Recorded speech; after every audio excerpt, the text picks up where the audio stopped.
So you just started crocheting and you really want to learn how to crochet like a pro. Well, you've come to the right place. I am going to show you today 5 tips that are key to crocheting like a pro.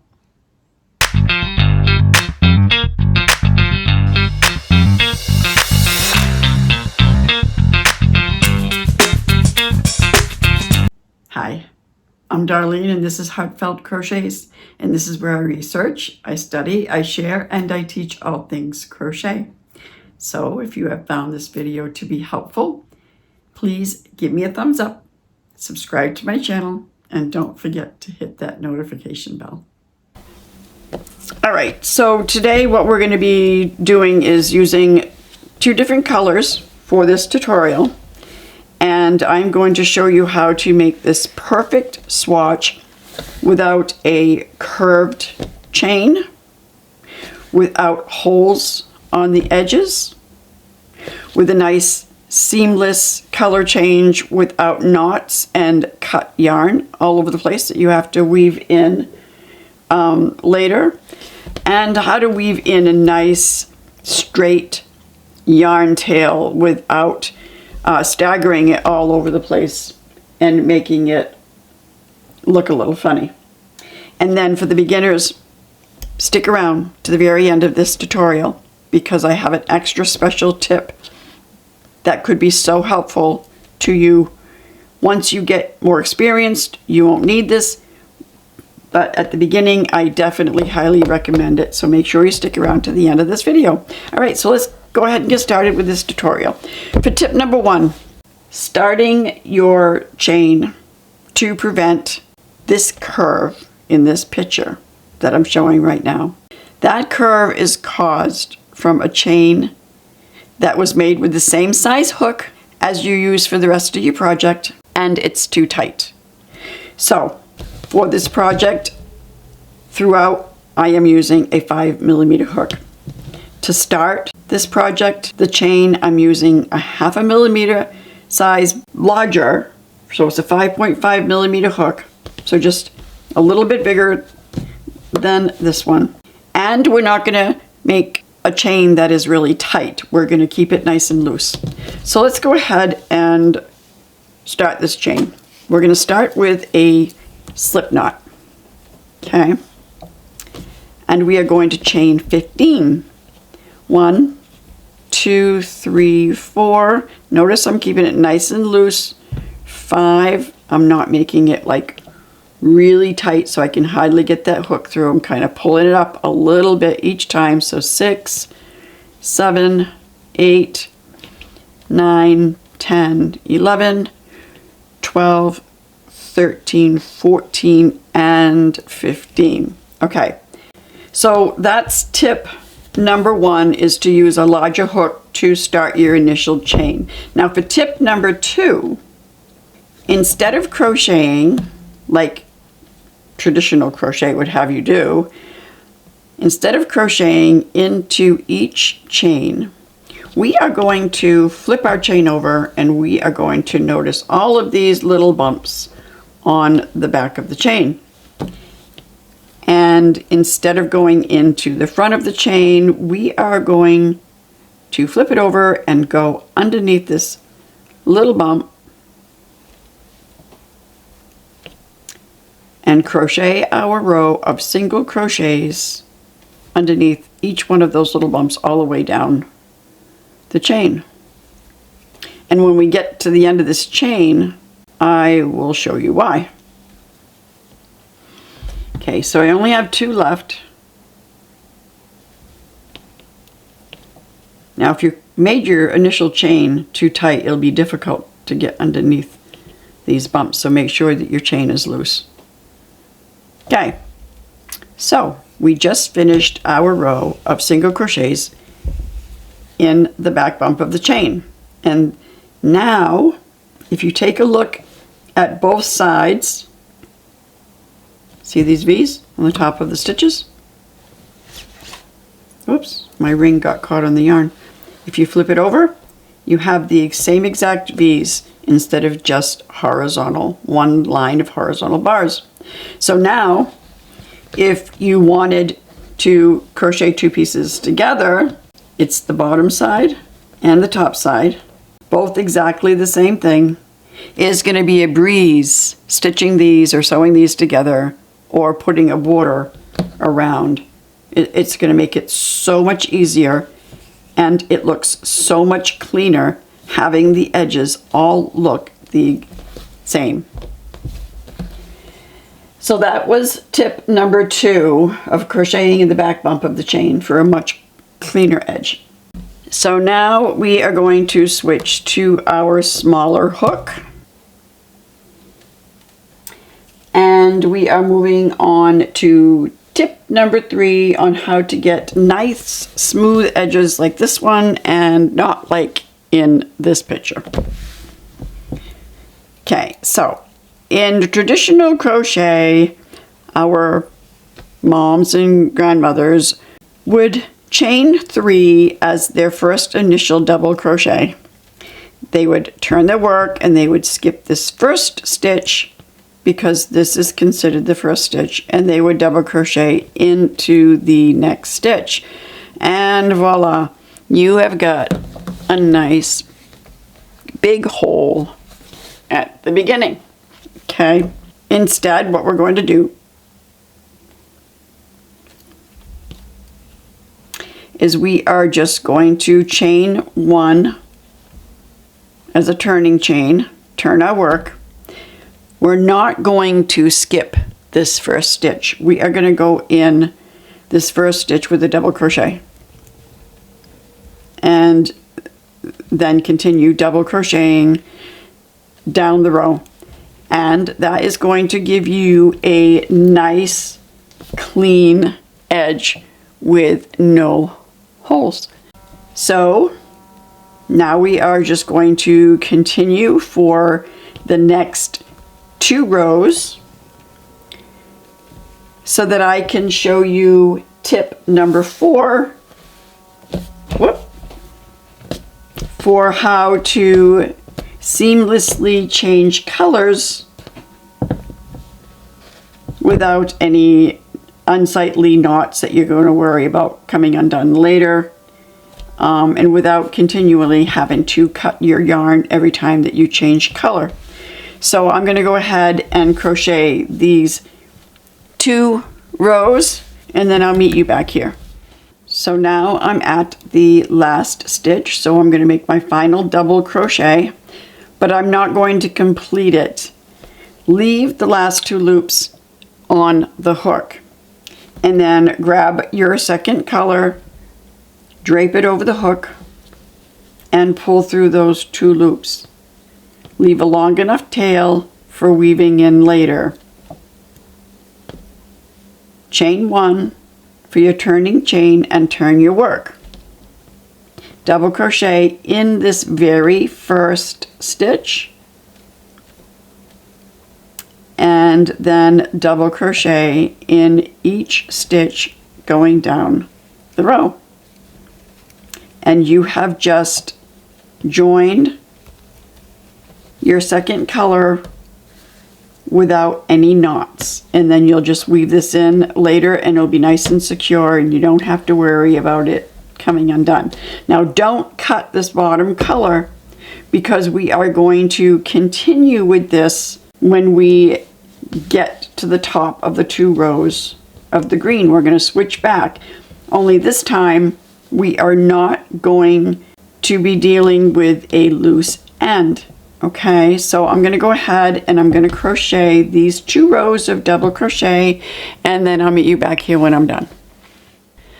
Alright, now we're at the last stitch, so we're going to go ahead and start our double crochet, leaving the last 2 loops on the hook like we did before. And instead of having this loose piece of yarn that we're going to be draping over, now we are just going to grab this piece of attached yarn, draw it up, grab it and pull through those 2 loops. Now make sure that this is loose so that this stays nice and flat, because if you pull this, watch what happens. It kind of like buckles and curves over cups like, and you don't want that. So make sure that you keep this nice and loose. You would end up doing the same thing, that once you end up getting 2 more rows of this purple, you would grab this green yarn, draw it up, and join that way, so that you don't end up having all of these loose ends that you have to deal with later. So that when you end up crocheting a border, you would crochet the border right over these pieces of yarn, and no one will see them, and it's like you wove them in and they're nice and secure and they're not going anywhere, and you don't have to mess with all this weaving in. So that is tip number 4 for changing colors. Now for tip number 5, we are talking about weaving in the ends. Okay, so we're going to go ahead and just pull that up, and we're going to deal with these 2 ends right here. Okay, make sure you stick around for the bonus tip right after this one. So we're going to turn our work upside down, and we are going to weave our needle underneath the bottom of these double crochets. This is a pretty short piece of yarn, so we're going to go under probably like 4 of those stitches. Okay. Then we are going to thread our yarn needle and pull that through. Okay.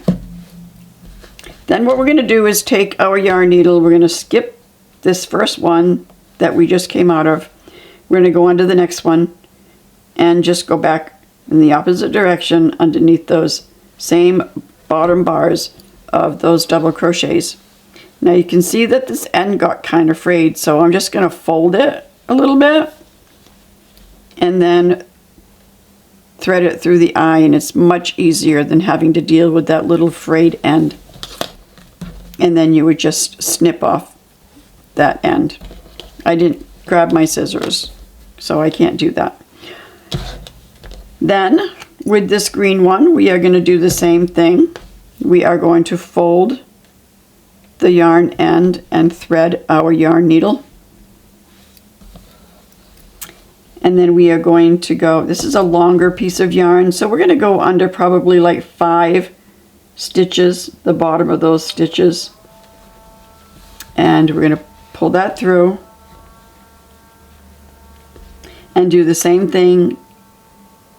Skip this one, go underneath all of these bottom stitches, pull it through, and that is nice and secure, and it's not going anywhere. If you pull too tight, it's okay. You can just go back in and just loosen that up just a little bit. And then you would cut those ends, and you would have nice, smooth, woven in ends that you can't even see and notice. That is so much better than trying to stagger it all over the place, up and down, and then you'd kind of notice this piece of yarn that's not uniform and fitting in with the rest. Okay. All right, so that was tip number 5 for weaving in the ends. Now for the bonus part of this video for you beginners. I really recommend that you do this. I'm going to go ahead and continue the next row. So we are going to chain 1 as our turning chain, turn our work, and double crochet in that very first stitch. Now before you go any further, draw up that loop a little bit and remove your hook, and right in that very first stitch, place a stitch marker. Okay. Then double crochet in each stitch all the way down the row until you reach the very last stitch. And what we're doing is avoiding like a trapezoid look in this picture when you end up missing the first initial stitch and the last stitches as you're going, which is very, very common for beginners. And that causes beginners to get frustrated and quit. So please use this bonus tip because I don't want you to quit, and you will get used to it and not have to use these stitch markers as you go. But for now, it's so important to use them. So now this is the last stitch. See, this is very common for you to think that, okay, there isn't another stitch. It doesn't look like there's another stitch. But if you flip it over, you can see this V right here, right here.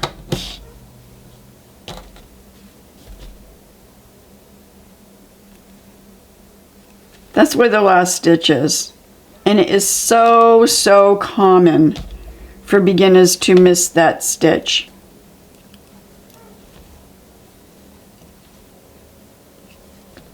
When we're finished, we are going to take a stitch marker and place it in that stitch.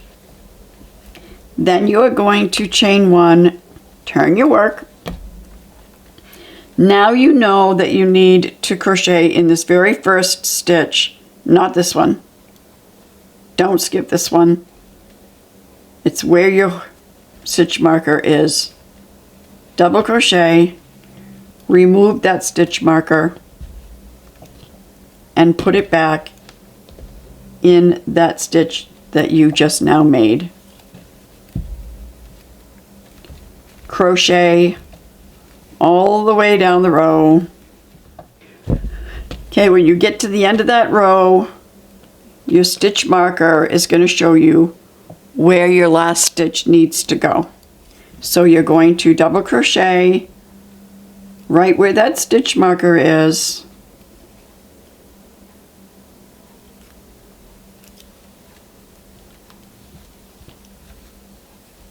Then you are going to remove that stitch marker and place it in that last stitch that you just crocheted. You are going to chain one, turn your work, and do the exact same thing as you did for that row. You're going to place your first stitch in where the stitch marker is, remove your stitch marker, put it back in the stitch, go all the way to the end, put your stitch where the stitch marker is, remove your stitch marker, and put it on top of that last stitch that you just made. I hope that you found this tutorial to be helpful. Please comment below. Let me know if this helped you become more of a uniformed professional crocheter. And until next time, bye!